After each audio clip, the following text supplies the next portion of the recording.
수익이 당신을 망가뜨리기 시작할 때 나타나는 6가지 변화. 투자를 하면서 가장 조심해야 할 때가 언제라고 생각하십니까? 폭락장이 왔을 때, 계좌가 마이너스가 됐을 때, 연달아 손절했을 때. 물론 이런 순간은 힘듭니다. 그런데 저는 오히려 돈을 벌기 시작했을 때가 더 위험할 수 있다고 생각합니다. 이유는 단순합니다. 돈을 잃으면 사람은 겁을 먹습니다. 매수 버튼을 누르기 전에 한 번 더 생각하고 내가 뭘 잘못했는지 돌아보기도 합니다. 그런데 돈을 벌기 시작하면 전혀 다른 일이 벌어집니다. 사람이 조금씩 자기 자신을 믿기 시작합니다. 처음에는 운이 좋았다고 생각합니다. 2번 맞히면 감이 좋아졌다고 생각하고 3번, 4번 연속으로 맞히기 시작하면 어느 순간 이런 생각까지 듭니다. 나 이제 시장을 좀 알 것 같은데? 바로 그때부터 위험해집니다. 계좌에는 돈이 늘어나고 있는데 내 안에서는 경계심이 줄어들기 시작하기 때문입니다. 더 무서운 것은 본인은 그 변화를 잘 모른다는 겁니다. 그래서 오늘은 돈을 잃는 이야기가 아니라 돈을 벌기 시작했을 때 우리 안에서 조용히 일어나는 변화에 대해 이야기해 보겠습니다. 수익을 내는 것보다 어쩌면 더 어려운 것? 그 수익 앞에서도 내가 변하지 않는 법에 대한 이야기입니다. 첫 번째, 시장이 쉬웠는데 내가 잘해진 줄 안다. 상승장이 오면 참 재밌는 일이 벌어집니다. 어제 산 종목이 오르고 다른 종목으로 갈아탔는데 그것도 오릅니다. 처음에는 기분이 좋습니다. 당연합니다.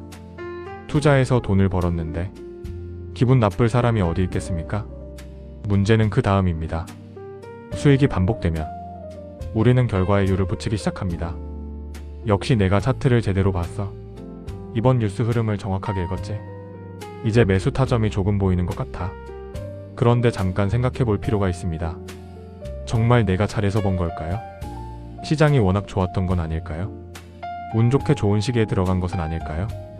아니면 실력도 있었지만 운이 조금 더 많이 따라준 것은 아닐까요? 투자가 어려운 이유가 여기 있습니다. 시장에서는 실력과 운이 아주 비슷한 얼굴을 하고 나타납니다. 운으로 번 돈에도 계좌에는 똑같이 플러스가 찍힙니다. 그래서 사람은 쉽게 속습니다. 더 위험한 것은 그 착각이 다음 매매의 크기를 키운다는 것입니다. 처음에는 100만 원을 넣던 사람이 몇 번 맞히고 나면 300만 원을 넣습니다. 그러다 500만 원을 넣고 어느 순간 자신도 모르게 감당하기 어려운 돈을 넣기 시작합니다. 실력이 3배가 된 게 아닙니다. 자신감이 3배가 된 겁니다. 오래 살아남는 사람은 그래서 수익이 날 때 자신에게 질문합니다. 이번 수익에서 내 실력은 어디까지였을까? 자신을 깎아내리자는 게 아닙니다. 잘했으면 잘했다고 인정해야 합니다.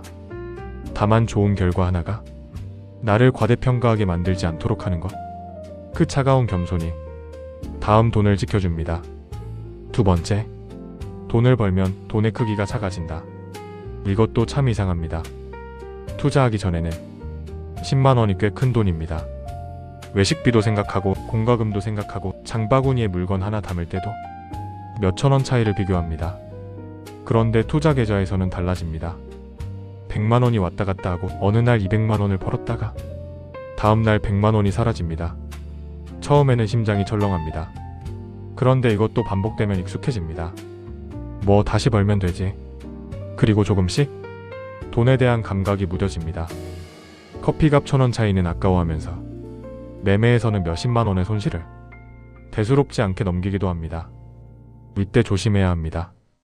큰 돈을 다룰 줄 알게 된 것과 큰 돈에 무감각해진 것은 전혀 다릅니다. 진짜 투자 고수는 금액이 커져도 돈을 숫자로만 보지 않습니다. 100만 원이면 100만 원이고 1000만 원이면 1000만 원입니다. 그 돈을 벌기 위해 내가 얼마나 많은 시간을 일했는지 기억합니다. 그래서 돈을 존중합니다. 돈을 무서워하지는 않지만 가볍게 대하지도 않습니다.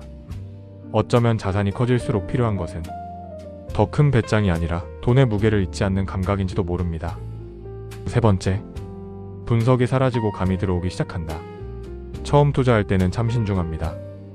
왜 사는지 생각합니다. 가격도 봅니다. 악재도 찾아봅니다. 틀렸을 때 어떻게 할지도 고민합니다. 그런데 수익이 몇 번 반복되면 이 과정이 조금씩 짧아집니다.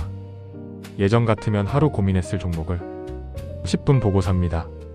그리고 이런 말이 나오기 시작합니다. 이거 왠지 갈 것 같은데?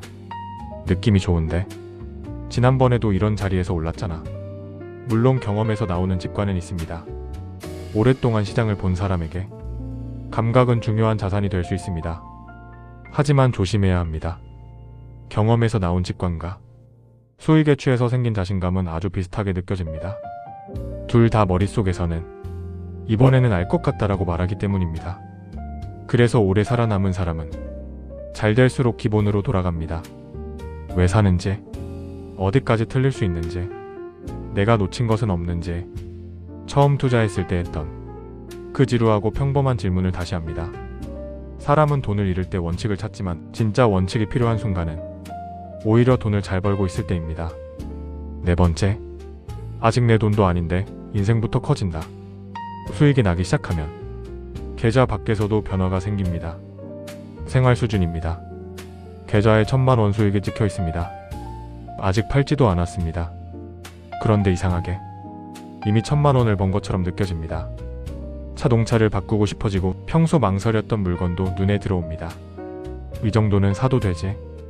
그렇게 미래의 수익까지 현재의 생활 속으로 끌어오기 시작합니다. 저는 이 부분이 꽤 중요하다고 생각합니다. 왜냐하면 생활 수준은 올라갈 때보다 내려올 때 훨씬 힘들기 때문입니다. 수익이 줄어들면 사람은 다시 벌어야 한다는 압박을 느낍니다. 그리고 그때부터 투자가 달라집니다.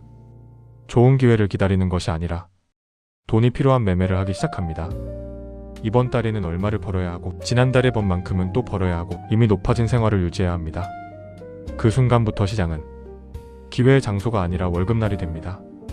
하지만 시장은 우리에게 월급을 주기로 약속한 적이 없습니다.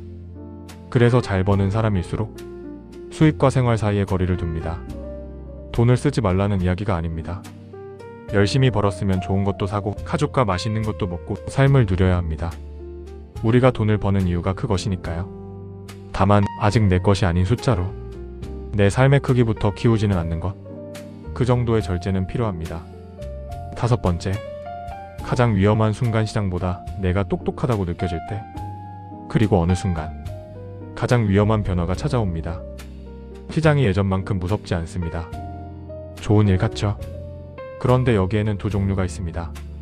경험이 쌓여 시장을 이해하면서 두려움이 줄어드는 사람이 있고 몇 번 돈을 벌어서 시장을 우습게 보기 시작한 사람이 있습니다.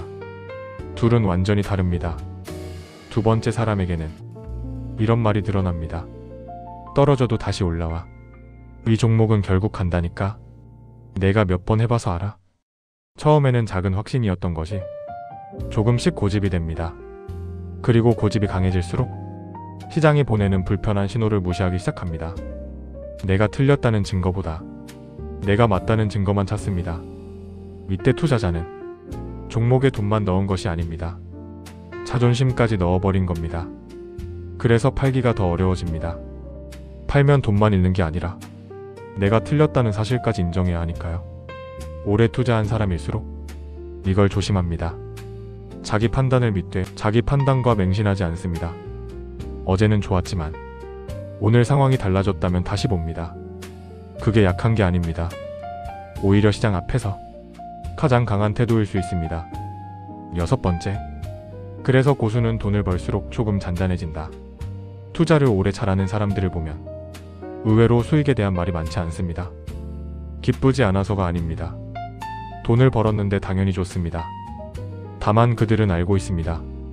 오늘의 수익이 내일의 실력을 보증해주지는 않는다는 것을.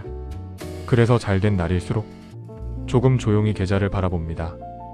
무엇을 잘했는지 보고 운이 좋았던 부분도 생각하고 다음에는 무엇을 조심해야 할지도 봅니다. 그리고 가능하면 수익의 일부를 현실로 가져옵니다. 가족과 좋은 밥을 먹어도 좋고 필요했던 것을 하나 사도 좋고 다시 현금으로 남겨두어도 좋습니다. 계좌의 숫자가 내 삶의 실제 의미를 갖게 만드는 겁니다. 투자는 숫자를 키우는 게임 같지만 우리가 원하는 것은 결국 숫자 자체가 아니잖아요. 그 돈으로 조금 더 편안하게 살고 조금 덜 걱정하고 내 사람들을 조금 더 잘 지키는 것. 그게 우리가 돈을 버는 이유일 겁니다. 수익보다 어려운 것은 수익 앞에서 변하지 않는 것이다. 오늘 수익이 많이 났다면 기뻐하셔도 됩니다. 스스로 잘했다고 말해주셔도 됩니다. 투자는 힘든 일이고 좋은 결과를 냈다면 충분히 기뻐할 만합니다. 다만 그 기쁨 때문에 한 가지를 잊지는 않았으면 좋겠습니다. 시장은 우리가 자신만만해졌다고 해서 조금 더 친절해지는 곳이 아닙니다. 내일은 또 다른 시장이 열립니다. 오늘 맞았던 판단이 내일은 틀릴 수도 있습니다. 오늘 잘했던 나도 내일은 실수할 수 있습니다. 그러니 수익이 날수록 조금 더 천천히 가십시오. 돈의 크기가 커졌다고 욕심의 크기까지 키우지 말고, 계좌가 성장했다고 생활의 크기부터 키우지도 마십시오. 그리고 무엇보다 수익률이 올라갔다고 자기 자신까지 높이 평가하지 마십시오. 좋은 투자자는 자신감을 잃지 않습니다. 하지만 겸손도 잃지 않습니다. 저는 그 균형이 오래 살아남는 사람들의 진짜 실력이라고 생각합니다.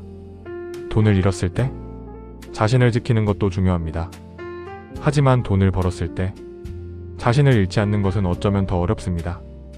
시장은 언젠가 우리 모두에게 좋은 날을 줍니다. 그리고 나쁜 날도 줍니다. 좋은 날에 너무 높이 올라가지 않고 나쁜 날에 너무 깊이 무너지지 않는 것. 그렇게 조금씩 돈과 나 사이에 적당한 거리를 만들어가는 것. 어쩌면 투자의 품격은 얼마를 벌었느냐가 아니라 돈을 번 뒤에도 어떤 사람으로 남아있느냐에서 드러나는지도 모릅니다. 오늘 수익이 났다면 마음껏 기뻐하십시오. 다만 그 수익과 함께 어제의 겸손까지 팔아버리지는 마십시오.